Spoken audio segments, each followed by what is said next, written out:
السلام علیکم ورحمۃ اللہ وبرکاتہ۔ نحمده ونصلی علی رسوله الکریم، اما بعد فاعوذ باللہ من الشیطان الرجیم، بسم اللہ الرحمن الرحیم۔ رب اشرح لی صدری ویسر لی امری واحلل عقدۃ من لسانی یفقهوا قولی۔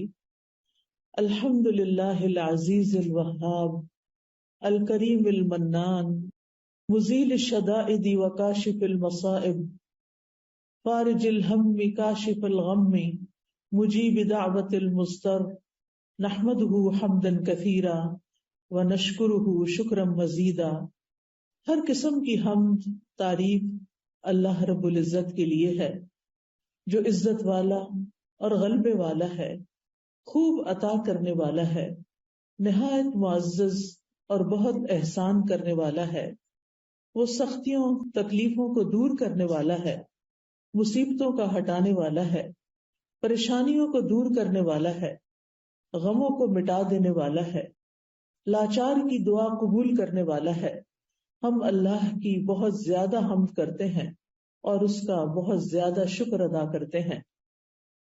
قرآن مجید میں اللہ تعالیٰ فرماتے ہیں وَإِذَا أَذَقْنَا النَّاسَ رَحْمَةً فَرِحُوا بِهَا وَإِن تُصِبْهُمْ سَيِّئَةٌ بِمَا قَدَّمَتْ أَيْدِيهِمْ إِذَا هُمْ يَقْنَطُونَ۔ اور جب ہم لوگوں کو اپنی رحمت کا مزہ چکھاتے ہیں تو وہ اس پر خوش ہو جاتے ہیں، اور اگر انہیں کوئی تکلیف پہنچتی ہے جو ان کے اپنے ہاتھوں نے آگے بھیجا ہوتا ہے اس کے سبب، تو یکا یک وہ مایوس ہو جاتے ہیں۔ یہ سورۃ الروم کی آیت نمبر 36 ہے۔ اس آیت میں انسانوں کی نفسیات کا ذکر ہے کہ انسان خوشی کے موقع پر کیا کرتا ہے اور غم کے موقع پر کیا کرتا ہے۔ یعنی جب اسے خوشی ملتی ہے تو وہ اترانے لگتا ہے، وہ اللہ کو بھول جاتا ہے، لیکن جب غم آتا ہے اور وہ ان کے اپنے ہی اعمال کی وجہ سے انہیں کوئی تکلیف پہنچتی ہے، مصیبت آتی ہے، تو پھر یکا یک وہ مایوس ہونے لگتے ہیں۔ یعنی بہت کم انسانوں کے اندر ایک اعتدال کا رویہ ہوتا ہے کہ جس میں وہ خوشی اور غم کے موقع پر اپنے آپ کو کمپوز رکھیں، خوشی کے موقع پر اللہ کا شکر ادا کریں اور غم کے موقع پر صبر و شکر سے کام لیں۔ لیکن انسان کا عمومی رویہ یہی ہے کہ انسان خوشی کے موقع پر شکر ادا کرنا بھول جاتا ہے اور اسی طرح تکلیف کے موقع پر صبر کرنا بھول جاتا ہے۔ لیکن مومن کا حال اس کے برعکس ہوتا ہے۔ مومن ہر چھوٹی اور بڑی نعمت پر اللہ سبحانہ وتعالیٰ کا شکر ادا کرتا ہے، اور پھر کسی بھی خوشی کو، نعمت کو، خوشحالی کو اپنی محنت کا نتیجہ نہیں سمجھتا، اپنا کمال نہیں سمجھتا۔ وہ یہ نہیں سمجھتا کہ یہ سب کچھ میں نے کیا ہے، بلکہ وہ یہ سمجھتا ہے کہ یہ سب کچھ میرے رب نے مجھے دیا ہے، اس لیے وہ رب ہی کی طرف رجوع کرتا ہے۔ اور جب تکلیف ہوتی ہے تو وہ سمجھتا ہے کہ یہ میری آزمائش ہے اور جلد ختم ہو جائے گی، لہٰذا وہ اسے دائمی نہیں سمجھتا کہ یہ ہمیشہ کے لیے میرے گلے پڑ گئی ہے، بلکہ نا امید ہونے سے بچتا ہے۔ تو مومن خوف اور امید کے درمیان رہتا ہے۔ اگر اس کے دل میں خوف آتا بھی ہے تو وہ اس سے نکل جاتا ہے، اور اللہ تعالیٰ سے رحمت کی امید اس کا خوف دور کر دیتی ہے۔ اس طرح انسان فخر اور غرور سے بھی باز رہتا ہے اور مایوس ہونے سے بھی رکا رہتا ہے۔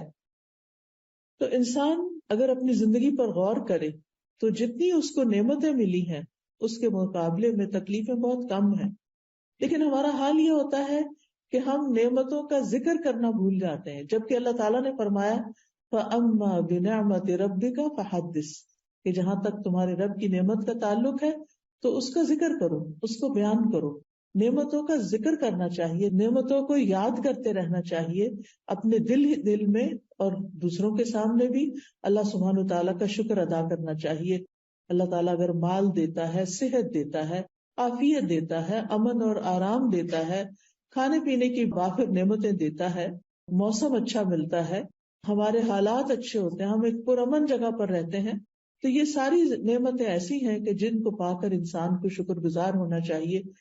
اور اس کے ساتھ یہ کہ انسان ہمیشہ اللہ تعالیٰ کی طرف رجوع کرتا رہے اور اپنا کمال اس کو نہ سمجھے، اور کسی بھی نعمت کے ملنے پر ناشکری سے بچے، کیونکہ انسان کی فطرت میں یہ چیز بھی ہے کہ جب اس کو کوئی ایک چیز مل جاتی ہے تو وہ اس پر قناعت نہیں کرتا، وہ چاہتا ہے اس سے اور آگے ملے اور آگے ملے، لہذا وہ اس کو بھول کر اور کی تلاش میں نکل کھڑا ہوتا ہے، لہذا جو نعمتیں اس کو ملی ہوتی ہیں ان سے بھی پوری طرح فائدہ نہیں اٹھاتا۔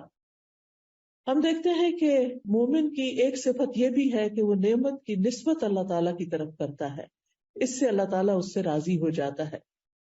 اور دوسری طرف یہ ہے کہ انسان کے اوپر تکلیف کب آتی ہے؟ جب اس کا مال چلا جاتا ہے، جب اس کی اولاد کو کوئی تکلیف پہنچتی ہے، یا اولاد دنیا سے چلی جاتی ہے، یا پھر یہ ہے کہ کوئی آزمائش آ جاتی ہے مال میں، یا قحط پڑ جاتا ہے، یا دنیا کے حالات کچھ خراب ہو جاتے ہیں جیسے کووڈ آ گیا تھا، یا اور اسی طرح کے غم آ جاتے ہیں زندگی میں، تو ایسی صورت میں بندہ مومن مصیبت پہنچنے پر سب سے پہلے اپنا جائزہ لیتا ہے، کیا کہ کہیں میں نے کوئی گناہ تو نہیں کیا تھا، میری کوئی غلطی تو نہیں۔ مثال کے طور پر اگر بچے کی طرف سے کوئی تکلیف آئی ہے، بچہ ستا رہا ہے، بچے کی طرف سے کوئی پریشانی ہے، تو انسان کو فوراً سوچنا چاہیے کہ کہیں میں نے اپنے والدین کو تو کوئی تکلیف نہیں دی تھی، کہیں ایسا تو نہیں کہ میں نے اس کی تربیت میں کوئی کمی کی ہو، کہیں ایسا تو نہیں کہ میں اس کو ٹائم کم دیتی ہوں، کہیں ایسا تو نہیں کہ میں نے اس کو وہ کچھ سکھایا نہیں جو سکھانا چاہیے تھا۔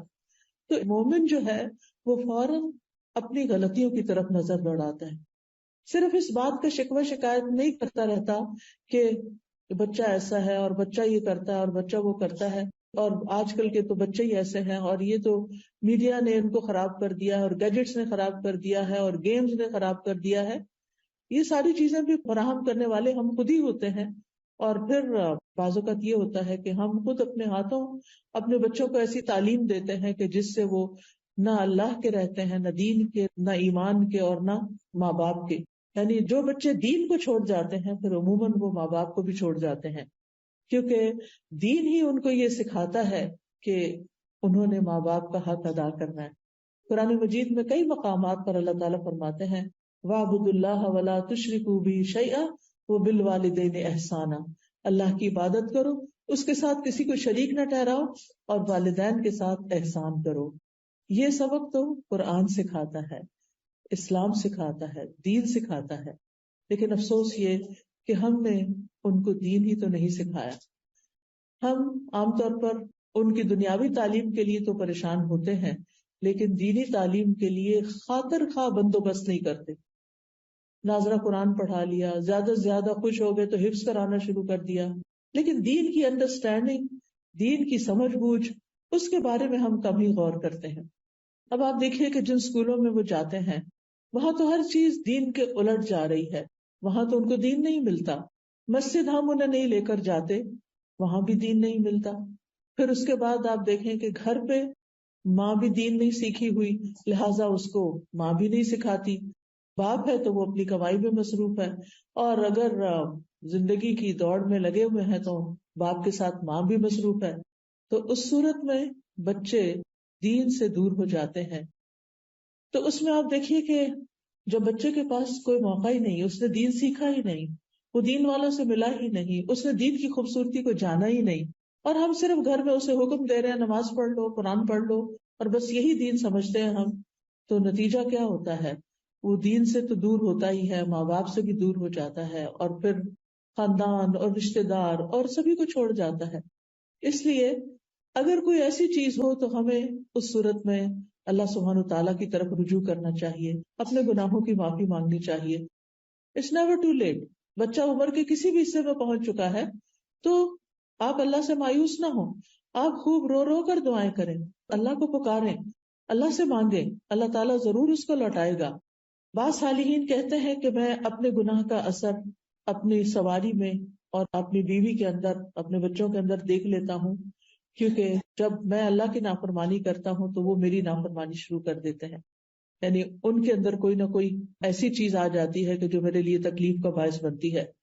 اور پھر یہ ہے کہ غم اور تکلیف میں مایوس نہیں ہونا چاہیے، کیونکہ یہ مایوسی جس طرح عام طور پہ آپ نے سنا کہ کفر ہوتی ہے، یعنی اللہ کی ناشکری ہے، اور پھر یہ کہ یہ ہوتی کیوں ہے؟ یقین اور ایمان کی کمزوری کی وجہ سے۔ یعنی انسان کا جب یقین کمزور ہو جاتا ہے، ایمان کمزور ہو جاتا ہے، اللہ کا سہارا وہ چھوڑ بیٹھتا ہے، اللہ سے مایوس ہو جاتی. اللہ سے کیسے ہم مایوس ہو سکتے ہیں جبکہ زمین و آسمان کی ساری قوتیں اور سارے خزانے اللہ کے ہاتھ میں ہیں. اگر ہماری زندگی میں کوئی کمی ہو رہی ہے تو اللہ تعالیٰ تو صرف کن کہہ کے اس کو پورا کر سکتا ہے. لہذا انسان کو کبھی مایوس نہیں ہونا چاہیے.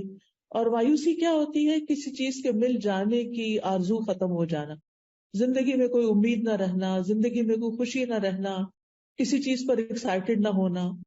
اور پھر یہ ہے کہ اللہ کی رحمت سے مایوس ہو کر بعض اوقات لوگ خودکشی کا سوچنے لگتے ہیں، بعض اوقات لوگ دعا مانگنا چھوڑ دیتے ہیں، کچھ لوگ نماز پڑھنا چھوڑ دیتے ہیں. تو یہ تمام چیزیں جو ہیں یہ انسان کی حالات میں کچھ بہتری نہیں لاتی. ان چیزوں سے انسان اور تکلیف میں ہی چلا جاتا ہے. یا پھر زیادہ سے زیادہ کیا ہوتا ہے کہ انسان کسی کو فیس نہیں کرنا چاہتا، کسی گیدرنگ میں نہیں جانا چاہتا، کسی کے ساتھ ملنا جلنا چھوڑ دیتا ہے، لوگوں سے کٹ آف ہو جاتا ہے، تنہائی کا شکار ہو جاتا ہے، دن بھر سوتا رہتا ہے، راتوں کو جا کے روتا رہتا ہے. تو زندگی ایک عذاب بن کے رہ جاتی ہے. تو اس لیے بہت ضروری ہے کہ انسان مایوسی سے نکلے، ڈپریشن سے نکلے اور اللہ سبحانہ وتعالیٰ کو تھام لے، اللہ کی طرف رجوع کرے اور اس وقت کے گزرنے کا انتظار کرے. اللہ سبحانہ وتعالیٰ قرآن مجید میں بندوں کو مایوس ہونے سے منع فرماتا ہے کہ لا تقنطوا من رحمت اللہ ان اللہ یغفر الذنوب جمیعا. اللہ کی رحمت سے مایوس نہ ہو. اللہ سبحانہ وتعالیٰ سارے گناہ یقینی طور پہ معاف کر سکتا ہے، وہ معاف کر دے گا. اسی لیے مایوسی کو ایک کبیرہ گناہ کہا گیا اور اسے گمراہ لوگوں کی صفت کہا گیا. وَمَن يَقْنَطُ مِن رَحْمَتِ رَبِّهِ إِلَّا الضَّالُّونَ. اور گمراہوں کے سوا کون اپنے رب کی رحمت سے نا امید ہو سکتا ہے. یعنی اس کا مطلب یہ ہے کہ اگر کوئی انسان مایوسی کا شکار ہے تو وہ سیدھے رستے سے ہٹ گیا ہے. جو رستہ اللہ سبحانہ تعالیٰ کی طرف جاتا ہے اور اللہ سبحانہ تعالیٰ کی رحمت جس سے انسان پاتا ہے، تو ایسی صورت میں انسان نا امید نہیں ہو سکتا. نا امیدی جو ہے یہ اللہ تعالیٰ کی بے ادبی کی ایک قسم ہے، اور اللہ تعالیٰ سے مایوس ہونا اللہ تعالیٰ کی صفات کا بھی انکار ہے. اور اللہ کی رحمت سے نا امید ہونا جو ہے وہ انسان کے اپنے حق میں سب سے زیادہ نقصان دہ ہے. پھر ہم دیکھتے ہیں کہ اللہ سبحانہ تعالیٰ اپنے بندوں کو مایوس ہونے سے بچاتا ہے، اور اس کے لیے بارش کی مثال دی جاتی ہے کہ وہی ہے جو بارش برساتا ہے جبکہ لوگ نا امید ہو چکے ہوتے ہیں، اور اپنی رحمت کو پھیلا دیتا ہے، اور وہی مدد کرنے والا ہے اور تمام تعریفوں کے لائق ہے. اسی طرح ایک حدیث قدسی میں آتا ہے، نبی صلی اللہ علیہ وسلم نے فرمایا، ہمارا رب عز و جل اپنے بندوں کی مایوسی پر ہنستا ہے حالانکہ حالات کی تبدیلی قریب ہوتی ہے. تو ایک نے عرض کیا، اے اللہ کے رسول صلی اللہ علیہ وسلم، کیا رب عز و جل بھی ہنستا ہے؟ اللہ تعالیٰ بھی ہنستا ہے؟ تو آپ نے فرمایا ہاں. تو انہوں نے عرض کیا، جو رب ہنستا ہے ہم اس کے ہاں خیر اور بھلائی کو کم نہیں پا سکتے، یعنی پھر وہ تو خوب خیر اور بھلائی کو عام کرنے والا ہے. سفیان ابن عیینہ کہتے ہیں، جس نے لوگوں کو اللہ کی رحمت سے مایوس کیا یا خود اللہ کی رحمت سے مایوس ہوا، اس نے دراصل ایک غلط کام کیا. یعنی نہ تو کسی کو مایوس کرنا چاہیے اور نہ خود مایوس ہونا چاہیے، کیونکہ مایوسی کفر اور ہلاکت کا سبب ہے، گمراہی کی ایک وادی ہے اور مایوسی میں تباہی ہے. اور مایوس ہونے والے جو ہیں وہ پھر کسی کام کے نہیں رہتے، نیکی کے کام میں سستی اور کمزوری آنے لگتی ہے. مایوسی سے انسان اللہ کے ذکر سے دور ہو جاتا ہے اور بعض اوقات گمراہیوں کی طرف اور گناہوں کی طرف چل پڑتا ہے.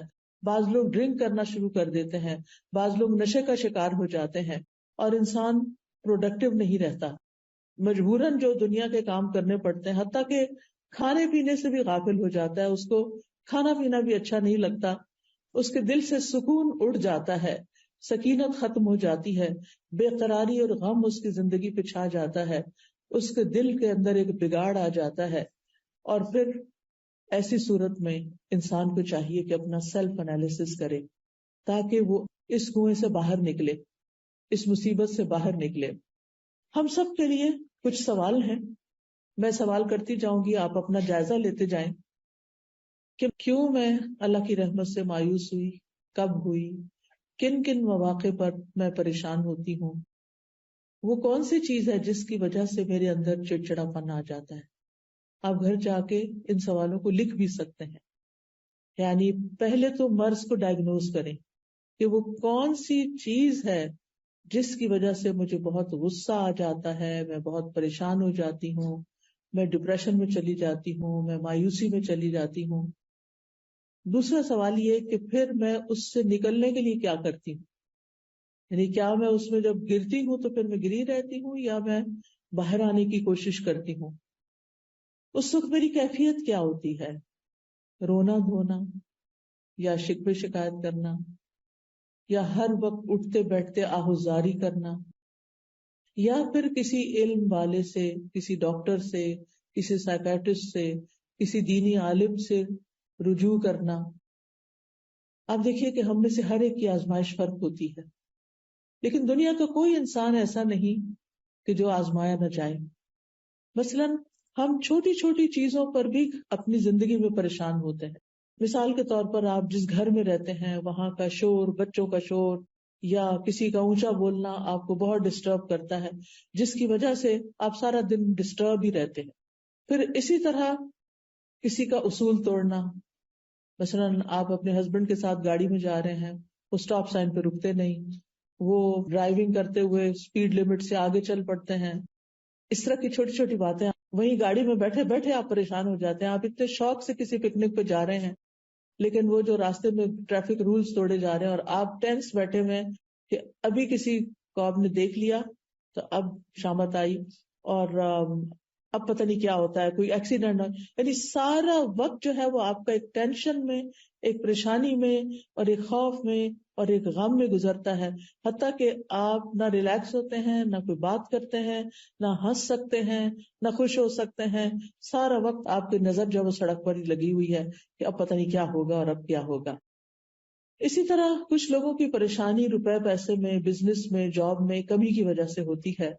کبھی لوگوں کو اپنے خاندان والوں سے بہت شکوے شکایات ہوتے ہیں، والدین سے شکایتیں ہوتی ہیں، پھر شوہر ایسا مل گیا، پھر بچے ویسے ہو گئے، پھر بہن بھائی ایسے ہیں، پھر رشتہ دار ایسے ہیں، زمانہ ہی ایسا ہے، لوگ ہی ایسے ہیں، کوئی بھی اچھا نہیں، سبھی سے بد دل، سبھی سے مایوس، کوئی توجہ نہیں دیتا، کوئی مجھ سے محبت نہیں کرتا، یعنی اس قسم کی باتوں میں کھوئے رہتے ہیں۔ کچھ لوگوں کو اللہ کا شکر ہے کہ صحت کا بھی مسئلہ نہیں ہوتا، رشتہ داروں کا بھی، ان میں سے نہ مالی مسئلہ، سب نعمتیں ہیں، وہ پوری دنیا کو اپنے سر پہ بٹھا دے۔ کس ملک میں کیا ہو رہا ہے اس کی خبریں سن، اس کی سن، رہتے یہاں ہے 20 سال سے پاکستان نہیں گئے لیکن پاکستان کے حالات پہ اتنے دکھی اور اتنے غمگین رہتے ہیں کہ جیسے ان کے اس دکھ اور غم کی وجہ سے سارے حالات ٹھیک ہو جائیں گے۔ جس محفل میں بیٹھیں گے وہاں پالیٹکس ڈسکس کرنا شروع کر دیں گے اور مستقل ایسا لگتا ہے کہ جیسے وہی سب سے زیادہ ایکسپرٹ ہیں ان ساری چیزوں پہ، حالانکہ ان ساری باتوں کا ان کی ذات سے کوئی خاص تعلق نہیں ہے۔ جب آپ کسی ملک میں رہتے نہیں ہیں تو اس کے غم پالنے سے آپ کا کچھ بھلا نہیں ہونے والا۔ تو یاد رکھیے، خوشی یا مصیبت پہنچنے پر اپنے رویے، اپنے ری ایکشن کو دیکھا کریں کہ میں اس پر ری ایکٹ کس طرح کرتی ہوں، اور پھر اس ری ایکشن کے بعد وٹ نیکسٹ، میں کیا کرتی ہوں۔ یعنی مثال کے طور پر شوہر کی کوئی بات بری لگی، اس کے ساتھ غصے سے ری ایکٹ کیا، اس کے بعد اس کا بھی موڈ آف ہو گیا، آپ کا بھی ہو گیا، اب سارا دن کوئی بول چال نہیں، اب سارا دن اپنے آپ کو کھائے چلے جا رہے ہیں، کھائے چلے جا رہے ہیں۔ اب آپ کو کرنا کیا چاہیے؟ اب آپ سوچتے ہیں کہ اب یہ حالات ٹھیک کیسے ہوئے، کہ کچھ مرد حضرات تو ایک دفعہ ناراض ہو جائے تو پھر دن ہی لگ جاتے ہیں ان کو واپس لوٹنے میں، تو پھر آپ کو یہ پریشانی لگتی ہے کہ اب پتہ نہیں کس دن گھر کا ماحول ٹھیک ہوگا، اور پھر ابھی ٹھیک ہو نہیں رہتا کہ پھر دوبارہ کوئی مسئلہ پیش آ جاتا۔ تو ضرور سوچیں کہ کہیں میری وجہ سے تو نہیں یہ ہوتا، کہیں میں تو اس کا سبب نہیں، کہیں میں تو اوور ری ایکٹ نہیں کر جاتی۔ کیونکہ دو چوائسز ہوتی ہیں آپ کے پاس، ایک یہ کہ آپ کسی ایسی سچویشن کو جو آپ پسند نہیں کرتے اس کو اگنور کر جائیں، وہاں سے ہٹ جائیں، وہاں سے نکل جائیں۔ کوئی بات بری لگی ہے تو تھوڑی دیر کے لیے اپنے آپ کو کنٹرول کر لیں، زبان سے کچھ نہیں نکالیں۔ ٹھیک ہے آپ کے چہرے پہ تو ضرور آئے گا کہ آپ کو اچھا نہیں لگا، لیکن اگر آپ اپنا منہ زپ کر کے باہر نکل جاتے ہیں تو آپ کے لیے آئندہ آسانی ہو جائے گی، تھوڑی دیر کے بعد وہ دھواں چھٹ جائے گا اور حالات نارمل ہو جائیں گے۔ لیکن اگر آپ اس وقت وہاں بول پڑتے ہیں اور اونچی آواز سے بول دیتے ہیں اور نیگیٹولی ری ایکٹ کرتے ہیں تو وقتی طور پر تو آپ کا غصہ جو ہے وہ نکل جائے گا، لیکن اس کا خمیازہ لانگ ٹائم تک بھگتنا پڑے گا۔ اور پھر اگر ایک انسان ریپیٹڈلی ایسی حرکت کرتا ہے تو وہ بدنام بھی ہو جاتا ہے، یہ تو ہے ہی ایسی، اس سے تو یہی توقع رکھنی چاہیے۔ تو اگلا جو آپ اپنی ڈائری میں جا کے لکھیں گے یا کسی کاغذ پر، وہ یہ کہ خوشی یا مصیبت کے پہنچنے پر میرا رویہ کیا ہوتا ہے، اور پھر یہیں سے آپ نکال سکتے ہیں کہ میرا رویہ کیا ہونا چاہیے. آپ اس پیپر کو یوں دیکھیں کہ جیسے یہ کسی کی بات لکھی ہوئی ہے کہ اس نے خوشی یا غم کے موقع پر یہ رویہ اختیار کیا، تو آپ کہیں گے ہے اس کا دماغ صحیح ہے، ایسا کیوں کیا؟ یعنی آپ کو اپنا رویہ خود ہی درست نہیں لگے گا.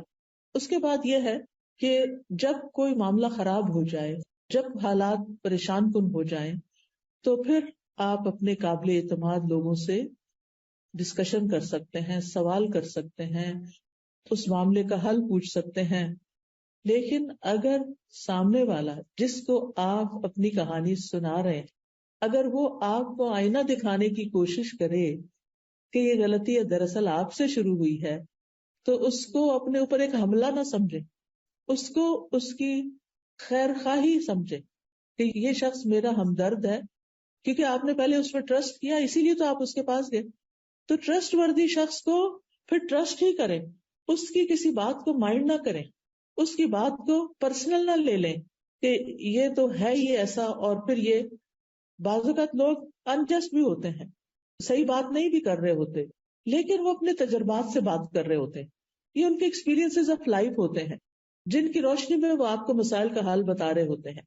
تو ایسی صورت میں جب آپ ڈسکشن کر رہے ہوں تو اس میں سب سے پہلی بات یہ، یعنی آپ کو مسئلہ پیش آیا، اب آپ کسی کے پاس گئے، آپ مسئلہ بتا رہے ہیں، سب سے پہلے تو اپنے آپ کو کام ڈاؤن کریں.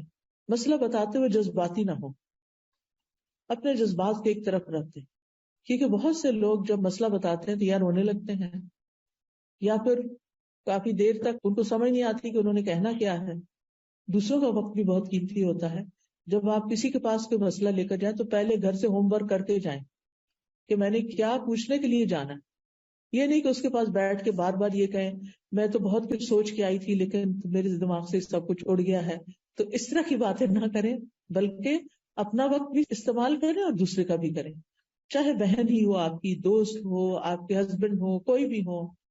پہلے سے ہوم ورک کریں کہ میں نے کہنا کیا ہے، اور پھر جب آپ اس کے پاس جائیں اپنی بات کو اچھے سے بتائیں اور اس کی بات کو پوری توجہ کے ساتھ سنیں، بہت اچھے سے سنیں، بیچ میں اس کی بات نہ کاٹیں، بیچ میں نہ بولیں.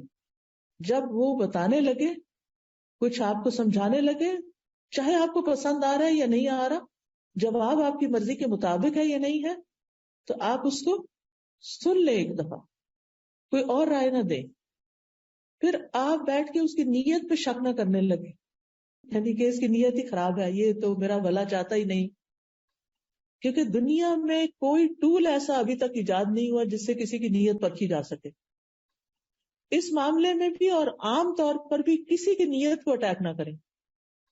جو بھی انسان ہے، جیسا بھی ہے، اس کے بارے میں حسن ظن رکھیں، اس کے بارے میں پازیٹو سوچیں کہ یہ اچھا انسان ہے. انلیس کہ وہ کوئی ایسی چیز کرے تو اس معاملے میں اس کو ایکسکیوز کر دیں، لیکن چھوٹی موٹی غلطیوں سے یا کسی کی ٹنگ سلپ سے اس میں ہنسنا نہ شروع کر دیں یا اس کے بارے میں برا خیال نہ کریں.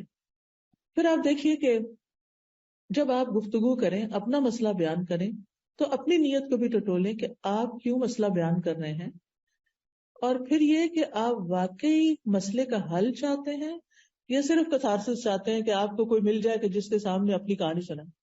بعض لوگ ایسا بھی کرتے ہیں کہ کسی کے پاس جاتے ہیں، اس کو مسئلہ سناتے رہتے ہیں اور اس سے پوچھنے کی زحمت بھی نہیں کرتے کہ آپ اس بارے میں کیا کہتے ہیں. جب ساری کہانی سنا چکتے تو پھر کہتے ہیں بس یہی تھا جو آپ کو بتانا چاہ رہے تھے، اینڈ دیٹس اٹ، کہانی ختم ہو گئی ہے، اب ہمارا غصہ دور ہو گیا. کوئی مشورہ ملے یا نہ ملے، اور اس نیت سے تو جاتے ہی نہیں کہ کوئی مشورہ ملے گا تو اس پہ عمل کرنا ہے، وہ تو صرف اپنے دل کی بھڑاس نکالنے کے لیے بعض اوقات ہم جاتے. اور پھر ایک شخص کو بھی سنا کے تسلی نہیں ہوتی، کچھ باقی رہ جاتا ہے، پھر کوئی اور دوسرا پکڑ لیتے ہیں، اس کے ساتھ بیٹھ جاتے ہیں، اس کو سناتے ہیں، کوئی تیسرا مل جاتا ہے، اس کو سناتے ہیں، اور پھر اس طرح اپنے آپ کو مزید کنفیوز بھی کرتے ہیں. تو بہرحال ہمیں بات طریقے سے کرنی ہے، جس سے بھی کرنی، ہم میں سے ہر ایک کو ضرورت ہوتی ہے کاؤنسلنگ. اور پھر یہ ہے کہ اپنی رائے دوسروں پہ مسلط نہیں کرنی، بلکہ دوسروں کے نقطہ نظر کو سمجھنے کے لیے دھیان لگانا ہے اور اگر آپ کو دوسرے کی کوئی بات سمجھ نہیں آئی تو شائستہ انداز میں اس سے سوال بھی کرنا ہے کہ آپ اپنی بات دہرا دیجئے. اور پھر یہ ہے کہ انسان کو غم، پریشانی، دکھ، مایوسی سے نکلنے کے لیے کچھ اور کام بھی کرنے، یعنی دوسروں سے صرف باتیں نہیں کرتے رہنا، اپنے آپ سے بھی کچھ بات کرنی ہے. ایسے مواقع پر اپنے آپ کو ٹائم دیجیے، اپنے آپ سے سوال کیجیے، اپنے آپ کو کچھ سکھائیے. کیسے؟ نمبر 1، اس دنیا کی حقیقت کو سمجھیں. جو لوگ اس دنیا کی حقیقت کو سمجھ جاتے ہیں ان کی پریشانیاں ختم ہو جاتی ہیں، کیونکہ وہ اس دنیا کی طرف نہیں دیکھتے بلکہ وہ آگے کی دنیا کو دیکھتے ہیں.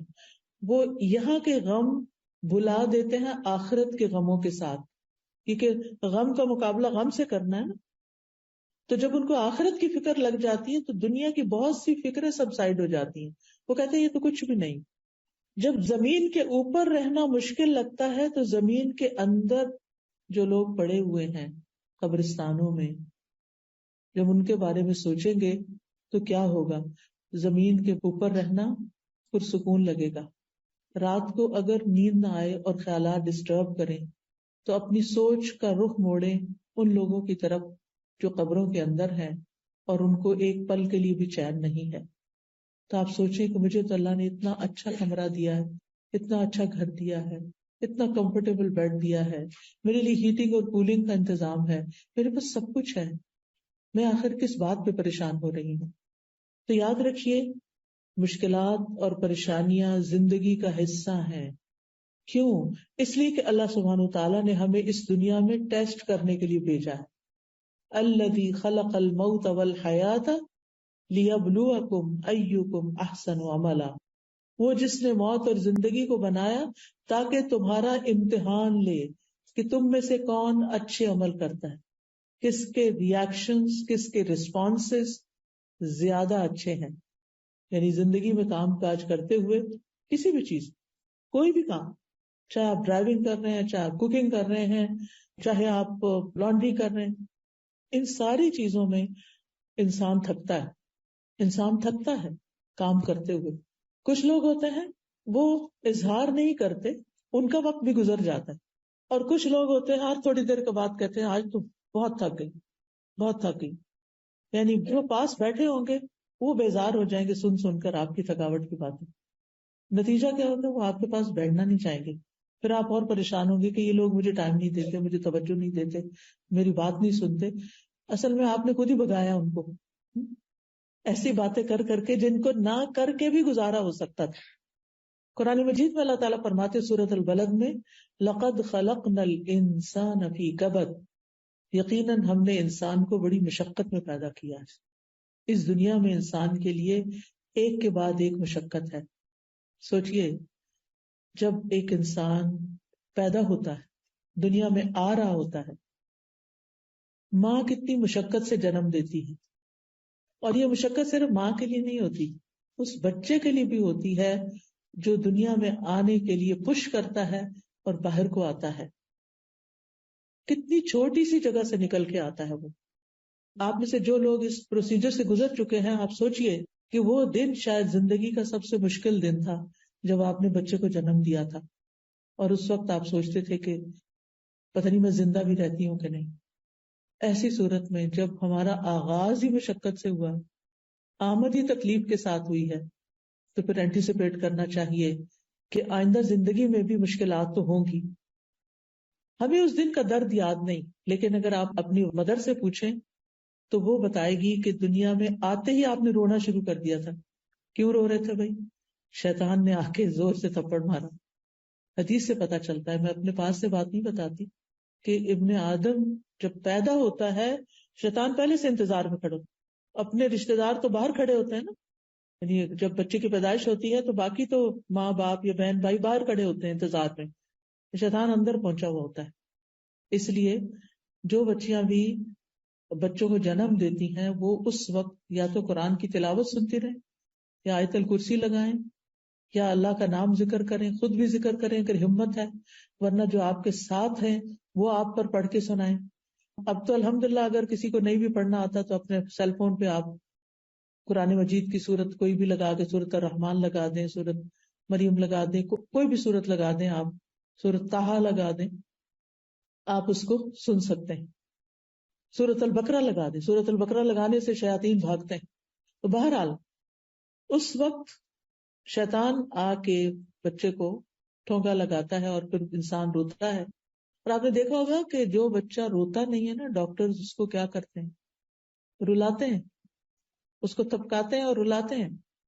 پھر آپ دیکھیے کہ آپ کو بھوک لگی تھی، آپ کو ماں کے سینے سے لگایا گیا، ماں کو تکلیف ہوتی؟ پہلے بچے کی دفعہ خاص طور پہ، اور ہر بچے کی دفعہ جب وہ دودھ پلانا شروع کرتی ہے تو اس کو تکلیف ہوتی ہے. بچے کو مشکل ہوتی ہے نا، کتنی مشکل ہو. اس کو سک کرنا نہیں آ رہا ہوتا، وہ منہ میں رکھ کے سو جاتا ہے. اس کو ماں ہر وقت جگاتی ہے، اٹھو دودھ پیو. کیونکہ جو بچے نہیں دودھ پیتے اس وقت، یا ان کو غذائیت پوری نہیں ملتی، تو کیا ہوتا ہے؟ واپس ہاسپٹل لے جانا پڑتا ہے. کتنی مشقتوں سے بچہ صحیح طور پر کئی دن میں دودھ پینے کے قابل ہوتا ہے، اور ماں کی تکلیف دور ہوتی ہے کہ وہ بچے کو پلا سکے. پھر آپ دیکھیے کہ آپ کھانا شروع کرتے ہیں. جب آپ پہلی دفعہ کھانا کھاتے ہیں یا پہلی دفعہ مرچیں کھاتے ہیں، یعنی دیسی بچے جو ہیں ان کے ماں باپ کو لازم ہوتا ہے کہ بچوں کو بچپن میں مرچ کھلائیں تاکہ بڑے ہو کے کھا سکیں. تو آپ دیکھیے کہ کتنا مشکل ہوتی، بار بار پانی پی رہے ہوتے ہیں. مجھے اچھی طرح یاد ہے کہ جب میں چھوٹی تھی تو کھانے کے 7 گلاس، ہر نوالے کے بعد پانی، ہر نوالے کے بعد پانی. کتنا نقصان دہ ہے، لیکن مرچیں برداشت نہیں ہوتی. بہرحال پھر آپ دیکھیے کہ بولنا شروع کرتے ہیں، مشکل ہوتی، کتنی مشکل ہوتی ہے. بچے کو کتنی دفعہ ایک لفظ سنانا پڑتا ہے، بار بار بار بار، پھر وہ سیکھتا ہے. پھر آپ دیکھیں کہ الفاظ جوڑتے ہیں، پھر جملے بناتے ہیں، پھر پیراگراف بنتے ہیں. لکھنا شروع کرتے ہیں، مشکل ہوتی. کوئی کٹنگ آرٹ اینڈ کرافٹ کرتے ہیں، مشکل ہوتی ہے. پھر آپ بچے کو بٹھاتے ہیں، کتنی دفعہ پٹکتا نیچے، سر اس کا لگتا ہے جا کے گر جاتا ہے. کبھی اس کو سہارے دے دے کے بٹھاتے ہیں، کبھی کہیں بٹھاتے ہیں. پھر کرال کرنے میں مشکل ہوتی. پھر آپ دیکھیے کہ چلنے میں تو اور مشکل ہے، ہر چند قدم کے بعد بچہ گرتا ہے. جب دوڑنے لگتا ہے تو ٹکراتا ہے چیزوں سے جا جا کے. بچپن کی مشقتیں ہمیں یاد نہیں ہوتی، وہ تو ہماری ماں برداشت کرتی ہے نا ساری کچھ، جس کو پھر ہم بڑے ہو کے بھول جاتے ہیں اور اس کی چھوٹی چھوٹی باتوں کو مائنڈ کرتے ہیں. پھر اسکول جانے میں مشکل ہوتی. بچے کتنا روتے ہیں، کتنا تنگ کرتے ہیں. صبح اٹھانے میں، جتنے دن اسکول جاتے ہیں بچے، صبح کے گھر میں ایک ہنگامہ ہوتا ہے، اور بچوں کو چھوڑ کے آنا، لے کے آنا. پھر انسان سوچتا ہے کہ اب ہائی اسکول تک پہنچ گیا. ہائی اسکول بڑا مشکل ہے. پھر ہائی اسکول کی گریجویشن ہو گئی، شکر ہے ایک کام ختم ہوا. سمجھتے ہیں کہ شاید مشکل یہاں ختم ہو گئی. پھر کیا ہوتا ہے؟ یونیورسٹی ہے، یونیورسٹی ختم ہو گئی. یونیورسٹی کے جتنے بھی سال ہیں مشقتوں میں گزارے، بڑی بڑی کتابیں پڑھتے، اسائنمنٹس کرتے اور پروجیکٹس بناتے. پھر کیا ہوا؟ پھر اب اس کے بعد جاب چاہیے، ڈگری پہ ڈگری لے چکے ہیں، جاب نہیں مل رہی. مشقت پہ مشقت، خدا خدا کر کے جاب ملی. اب شادی کرنا ہے، ایک رشتہ دیکھ رہے ہیں، دوسرا دیکھ رہے ہیں، تیسرا دیکھتے ہیں، رشتہ پسند نہیں آ رہا، شادی کو تاخیر ہو رہی. پھر ایک اور مشقت، شادی ہو گئی، اب سب کی نظریں لگی ہوئی ہیں بچہ کب ہوتا ہے. ایک اور مشقت، کس کس کے سوالوں کا جواب دوں، کس کس کا جواب دیں. یعنی ینگ گرلس کے اوپر مجھے رحم آتا ہے کہ جن کو ہر آنٹی پوچھنے کھڑی ہو جاتی ہیں کوئی خوشخبری.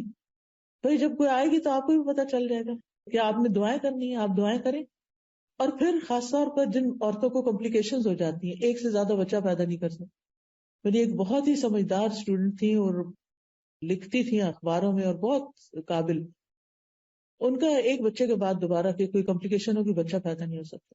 اور وہ اس بات سے اتنی فرسٹریٹ ہوتی تھی کہ ہر دوسرا بندہ اس سے پوچھ رہا ہوتا تھا کہ تم اور بچے کیوں نہیں پیدا کر رہے، کیوں نہیں تمہارے بچے ہوتے، کیوں نہیں ہوتے. یہ اللہ کی مرضی، جتنے بچے دنیا میں آنے نا اتنے ہی آنے ہیں، آپ زیادہ نہیں کر سکتے باتیں کر کر کے. اور پھر ججمنٹل ہو جاتے ہیں ہم کہ یہ تو پیدا کرنا ہی نہیں چاہتی، یہ تو بہت آزاد خیال ہے، اور یہ تو بس چائلڈ لیس زندگی گزارنا چاہتی. اپنے پاس سے باتیں، لیکن آپ کو کہاں سے پتا چل گیا؟ آپ نے اس سے جا کے کوئی انٹرویو کر کے آئے کہ وہ کیا چاہتے اور کیا نہیں. اور اگر بفرض محال وہ چاہتی بھی ہے تو وہ تو اس کی چوائس ہے نا. پھر آپ کو غیبت کرنے سے کیا ملے گا؟ آپ کو باتیں بنانے سے کیا حاصل ہوگا؟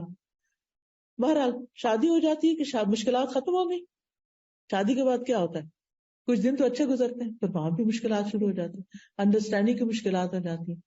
آپ دیکھیے کہ طلاق کی شرح شادی کی شرح سے زیادہ ہے اس وقت. اتنی شادیاں نہیں ہوتی جتنی طلاقیں ہو رہی ہیں. ایک دفعہ طلاق، 2 دفعہ طلاق، تیسری دفعہ طلاق. دوبارہ شادی کرنا چاہتے ہیں، سیٹل ہونا چاہتا ہوں، پرسکون ہونا چاہتا ہوں، کیونکہ ہم سمجھتے ہیں شادی ہوگی، سیٹل ہو گئے، پرسکون ہو گئے، بات ختم. شادی ہوگی، اب آپ دیکھیں اس کے بعد کیا؟ اب گھر چاہیے، اب گھر بنانے کے لیے پیسے چاہیے، اب اس کے لیے ایک اور مشقت شروع ہو گئی. ایک جاب سے کافی نہیں ہوتا، 2 جاب چاہیے، 3 جاب چاہیے. بیوی کو بھی کام کرنا ہے، سب کو مل کے کرنا ہے. مشکلات ختم تو نہیں ہوئی. گھر بن گیا، آپ دیکھیے کہ گھر بھی بن جاتا ہے، ہر چیز ہے، فرنیچر بھی ہے، کھانے بھی ہیں، سب. زندگی اچھی ہو گئی، زیادہ اچھی جاب مل گئی، ریل پیل ہو گئی ہر چیز کی. اب بچے بڑے ہو گئے ہیں، اب کیا مشکل ختم ہو گئی؟ مشکل ختم نہیں، مشکل نہیں ختم. پھر کیا ہے؟ بچوں کے مسائل، پھر ان کی شادیاں، پھر ان کے بچوں کے مسائل. چلے یہ تو زندگی ایسے گزری. کہنے کا یہ اتنی لمبی کہانی سب آپ کو پتا ہے. یاد دہانی کرانے کا مطلب یہ ہے کہ لقد خلقنا الانسان فی کبد، انسان مشقتوں میں پیدا ہوا. اس لیے زندگی کو پھولوں کی سیج نہ سمجھیں. زندگی میں صرف خوشیاں مت تلاش کریں، اپنے آپ کو اسٹرانگ کریں تاکہ آپ مسائل سے نبٹ سکیں، آپ مشکلات کو فیس کر سکیں، آپ ان کا سولوشن سوچ سکیں، آپ خود بھی کھڑے ہو سکیں، دوسروں کو بھی کھڑا کر سکیں، اپنے غم بھی دور کر سکیں اور دوسروں کے بھی کام آ سکیں. کیونکہ ایمان ہی ایسی چیز ہے کہ جس کے ساتھ انسان مضبوط ہو سکتا ہے. اللہ کی ذات پہ بھروسہ اور توکل ہی ایسی چیز ہے کہ جس کے سہارے انسان ان مشکلات کو ڈیل کر سکتا ہے، نبٹ سکتا ہے، اور ان کو مشکلات نہیں سمجھتا بلکہ اپنی روٹین کے کاموں کو اور اپنی زندگی کی گاڑی کو چلائے رکھتا ہے. اب آپ دیکھیے یہ زندگی مشکل ہے، لیکن کیا موت کا دن مشکل نہیں؟ اگر موت کی مشکلات جاننا چاہتے ہیں تو پیلیٹیو کیئر کے ڈپارٹمنٹ میں کچھ دن والنٹیئر کیجیے، اور پھر دیکھیے کہ جب لوگوں کی جان نکلتی ہے، جب وہ جاتے ہیں تو کتنے کتنے دن بعض اوقات نزع کے عالم میں رہتے ہیں، اور پھر احادیث سے ان کی ڈیٹیل معلوم کریں کہ موت کی سختیاں کیا چیز ہیں. نبی صلی اللہ علیہ وسلم اپنے آخری وقت